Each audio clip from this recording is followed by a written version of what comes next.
अहो जंगलाचा राजा सिंह पाणी पिण्यासाठी एकदा विहिरीवरती गेला तर त्यानं बघितलं विहिरीमध्ये अजून एक सिंह आहे. तर विचार करू लागला की हा सिंह आला कधी ना आला कुठून. वरून दात दाखवले, पाण्यातल्या सिंहानं पण दात दाखवले. वरून डरकाळी फोडली, पाण्यातल्या सिंहानं पण डरकाळी फोडली. वास्तविक पाहता पाण्यात सिंह नव्हताच, वरच्या सिंहाचं ते प्रतिबिंब होतं. पाण्यातल्या सिंहाचा जीव घेण्याच्या उद्देशानं वरच्या सिंहानं पाण्यात झेप घेतली, दगडावरती डोकं आपटलं आणि स्वतःलाच जीव गमवावा लागला. कोण जबाबदार या सगळ्या घटनांना? कुणी केला सिंहाचा घात? काल सिंहाच्या वाट्याला दुःख? कोण आहे या सगळ्या गोष्टींना जबाबदार? दुसरं तिसरं कुणीच नाही. या गोष्टीला जबाबदार सिंहाचं अज्ञान आहे, सिंहाचा भ्रम आहे, सिंहाचा अहंकार सिंहाला नडला आणि म्हणून वाट्याला हे दुःख आलं, म्हणून वाट्याला हा प्रसंग आला, म्हणून वाट्याला मरण आलं. अज्ञान नडलं, भ्रम नडला, भ्रांती नडल्या, अहंकार नडला आणि म्हणून सगळ्या घडामोडी आयुष्यात घडून गेल्या. काही अशीच परिस्थिती झाली आहे मित्रांनो माणसांच्या बाबतीत. आज माणसाच्या वाट्याला जे दुःख आलं याला जबाबदार माणसाचे भ्रम आहेत, माणसाचं अज्ञान आहे आणि माणसाचा अहंकार आहे. या तीनच गोष्टी या दुःखाला कारणीभूत आहे, एरवी दुसरं कारणच नाही.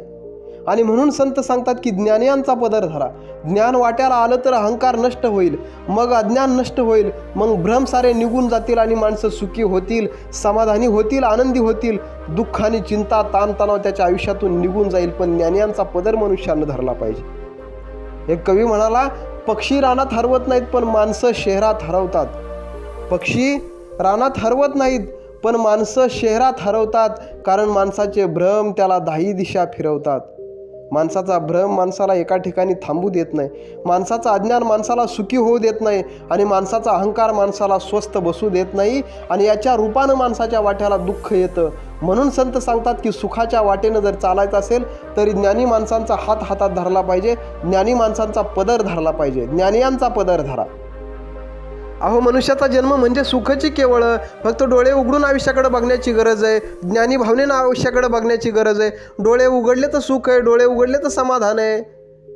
गरज आहे ती डोळे उघडण्याची. हो, एक कवी म्हणाला, कुत्र्या मांजराचे डोळे 5-7 दिवसात उघडते तो, माणसाची डोळे इतके वर्ष झाले उघडणात कसे? अरे डोळेच नाही उघडले, आंधळेपणाचं डोहाळं लागून घेतलं तर मग वाट्याला येईल काय? मनुष्याचा जन्म म्हणजे काहीतरी प्राप्त करण्याची संधी, काहीतरी मिळवण्याची संधी, आणि ही संधी मिळालेली असताना सुद्धा माणसाला आंधळेपणाचं डोहाळं लागलं, हे योग्य नाही. फार सुंदर प्रमाण दिलं महाराष्ट्राचे संत सूर्य महात्मा ज्ञानेश्वर महाराजांनी. म्हणाले कैसे प्राप्तीची वेळे, नुदैव आंधळेपणाचे डोहाळे, का असता आपणा डोळे आपण झाकी. एरवी कोश कीटकाची परी, आपणच होय आपला वैरी, जो आत्मबुद्धी शरीरी चारू स्थळे.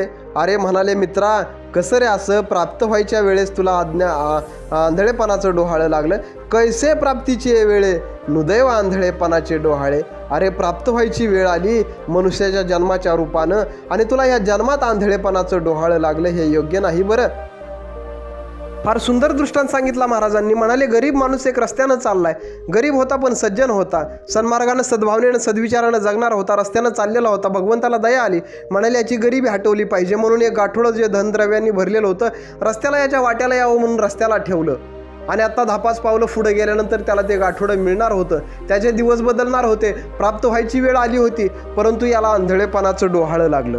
म्हणजे कसं? याला वाटलं की अरे आंधळी माणसं कशी वर चालत असतील, त्यांना कसं दिसत असेल. मग हा म्हणाला की आपण पण आहे ना जरा वेळ आता डोळे झाकून चालण्याचा प्रयत्न करू बरं. आणि म्हणून डोळे झाकले, अंधारात चाचपडत 10-15 पावलं चालला आणि मग त्याच्या लक्षात आलं की नाही आपल्याला नाही आंधळेपणानं जगायला जमत, आपल्याला नाही चालायला जमत. आणि मग डोळे उघडले आणि मग तो परत डोळे उघडून चालू लागला. पण एवढ्यात घडलं काय?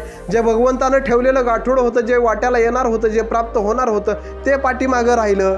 संत सांगतात की कैसे प्राप्तीची वेळ. अरे प्राप्त व्हायची वेळ आली तेव्हा आंधळेपणाचं डोहाळं लागलं आणि आता पुढं जाऊन डोळे उघडले. आता उपयोग काय सांग बरं? जे प्राप्त व्हायचं होतं ते पाठीमागं राहून गेलं. मनुष्याचा जन्म म्हणजे काहीतरी प्राप्त करण्याची संधी आणि इथं जर आंधळेपणाचं डोहाळं लागलं तर मग पुढं जाऊन डोळे उघडून उपयोग काय होणार मित्रांनो? आणि म्हणून डोळे उघडून आयुष्याकडे बघण्याची गरज आहे. डोळे उघडणे म्हणजे काय तर ज्ञानी भावनेनं आयुष्याकडे बघणे.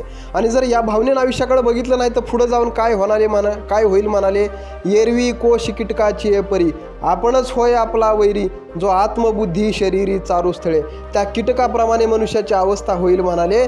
ज्यानं आयुष्यभर स्वतःच्या भोवती जाळं निर्माण केलं आणि आयुष्याच्या शेवटी जेव्हा बाहेर पडण्याचा प्रश्न निर्माण झाला तेव्हा कुठेही संधी सापडली नाही बाहेर पडण्याची. गुदमरून स्वतःचा जीव त्या जाळ्यामध्येच गुंतून मरून जावं लागलं. स्वतःच वैरी स्वतःचा होऊन बसला. मनुष्याच्या बाबतीत अशीच घटना घडेल म्हणाले. जर माणसानं आत्ताच डोळे नाही उघडले तर पुढे जाऊन माणूस माणसाचा वैरी बनेल, स्वतःचा घात करून घेईल आणि स्वतःच जबाबदार असेल स्वतःचा विनाश करायला.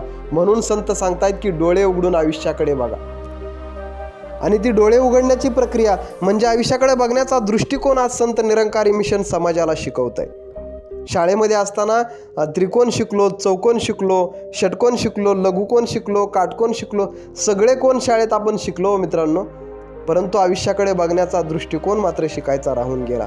आणि तो दृष्टिकोन काय असतो, कोणत्या ढंगानं आयुष्याकडे बघितलं पाहिजे, तो ढंग, ती नजर, ती डोळे उघडण्याची प्रक्रिया संत निरंकारी मिशन आपल्याला शिकवतं. संत निरंकारी मिशन मित्रांनो आपल्याला फक्त आपल्या ठिकाणी जागं करतंय. अज्ञानी भावनेनं जे आपण गच्च भरलंय ती भावना रिक्त करून आपल्याला तिथं ज्ञानी भावनेनं युक्त करतंय.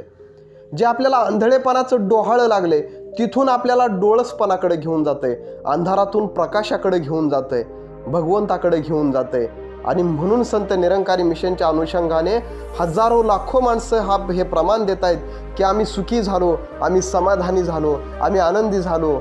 का तर आमच्या वाट्याला डोळसपणाच्या भावना आल्या, ज्ञानीपणाच्या भावना आल्या. आयुष्याकडे बघण्याचं धोरण आणि आयुष्याकडे बघण्याचा दृष्टिकोन संत निरंकारी मिशनमुळे आमचा बदलला. हा हजारो लाखो माणसांचा अनुभव आज सांगतोय.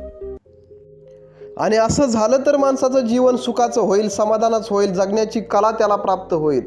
आपण ऐकलं की जीवन आहे एक कला आणि जो शिकला तोच भला. जीवन ही एक कला आहे मित्रांनो. मग हाही प्रश्न आपण आपल्या अंतर्मनाला विचारला पाहिजे की जर जीवन ही एक कला आहे तर ही कला आपल्याला शिकवेल कोण? ही कला युगानुयुगे शिकवत आले संत महात्मे, गुरु पीर पैगंबर. समाजाला ही कला जीवन जगण्याची शिकवत आले. आणि म्हणून मी मगाच्यापासून सांगायला लागलो की ऐशियांचा पदर धरा, संतांचा पदर धरला पाहिजे, जेणेकरून या सगळ्या कला आपल्याला आत्मसात होतील. आयुष्याकडे बघण्याचं ध्येय बदलेल, आयुष्याकडे बघण्याचं धोरण बदलेल, आयुष्याकडे बघण्याचा दृष्टिकोन बदलेल. आणि मग जीवन सुखाचं होईल, जीवन समाधानाचं होईल, जीवन आनंदाचं होईल आणि सगळी माणसं आनंदाचे यात्रेकरू होतील. जाता जाता एवढंच सांगेल मित्रांनो कि जिंदगी एक अभिलाषा है, बड़ी गजब इसकी परिभाषा है. जिंदगी एक अभिलाषा है, बड़ी गजब इसकी परिभाषा है. ये सवर गई तो जन्नत, नहीं तो सिर्फ तमाशा है. आयुष्य सावरता आलं, सजवता आलं, नटवता आलं तो स्वर्गापेक्षा सुंदर आहे. आणि जर असं नाही काय केलं तर मग आयुष्याचा तमाशा व्हायला, आयुष्याचा खेळ व्हायला काही उशीर लागत नाही. आणि म्हणून आयुष्य या सगळ्या दिव्य गुणांनी युक्त होऊन आपण स्वतःहून सावरलं पाहिजे, सजवलं पाहिजे आणि नटवलं सुद्धा पाहिजे.